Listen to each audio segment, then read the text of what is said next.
Lockdown में आप bore हो रहे हैं, मान लिया। आपके पास कुछ ज्यादा खास काम करने को नहीं है, ये भी मान लिया। लेकिन इसका मतलब ये तो नहीं हुआ कि आप सोशल मीडिया पर कुछ भी करेंगे। बॉयज लॉकर रूम के बारे में मैंने आपको अपने पहले वीडियो में बताया था, लेकिन अब गर्ल्स लॉकर रूम भी सामने आ गया है और खबर है कि गर्ल्स लॉकर रूम में बॉयज लॉकर रूम से ज्यादा अश्लील चैटिंग और अश्लील बातें होती हैं। नमस्कार, मैं आकांक्षा मिश्रा। कैसे हैं आप सब?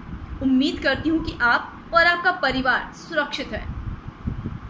कहते हैं बच्चे देश का भविष्य होते हैं, लेकिन अगर यही बच्चे अपना भविष्य बिगाड़ने में तुले हों तो इसे क्या कहेंगे? ये वो बच्चे हैं जो दिल्ली के पॉश इलाकों में रहते हैं, दिल्ली के हाई फाई स्कूल में पढ़ते हैं।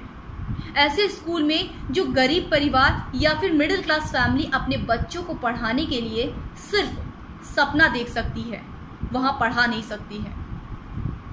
लेकिन अब जो सबसे बड़ा सवाल उठता वो ये उठता है कि आखिर इतनी कम उम्र के बच्चों को ये शिक्षा कौन देता है।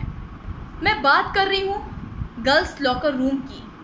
बॉयज़ लॉकर रूम के बारे में मैं आपको पहले ही बता चुकी हूँ। बॉयज़ लॉकर रूम में लड़कियों को लेकर के अश्लील चैटिंग होती थी, रेप जैसी बातें होती थी कि उनका बलात्कार कैसे करना है। इन तमाम तरह की बातें बॉयज़ लॉकर रूम के अंदर होती थी, जिसमें एक नाबालिग लड़के को पकड़ा जा चुका है।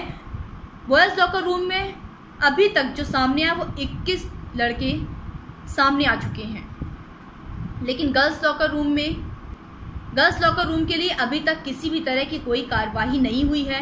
गर्ल्स लॉकर रूम के अंदर लड़कों को लेकर के अश्लील चैटिंग होती है, लड़कों का साइज़ क्या होता है, लड़के किस ब्रांड का पहनते हैं और तमाम तरह की ऐसी बातें जो मैं आप लोगों के साथ शेयर नहीं कर सकती हूँ, मैं आप लोगों को नहीं बता सकती हूँ। ऐसी तमाम अभद्र बातें उसमें की जाती हैं गर्ल्स लॉकर रूम में।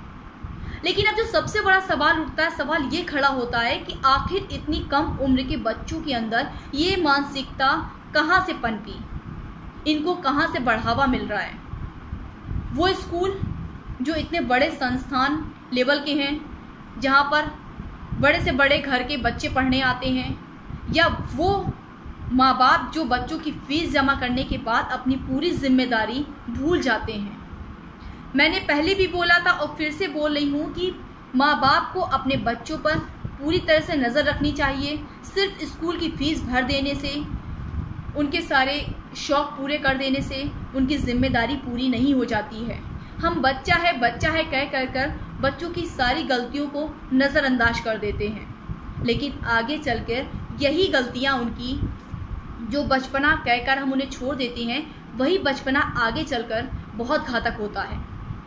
क्योंकि ये जो उम्र है, जिस उम्र में इन लोगों ने ये रूप बनाया है, वो ऐसी एज है जिसमें बच्चों को अकल नहीं होती है कि वो क्या कर रहे हैं, उनके अंदर कोई समझदारी नहीं होती है।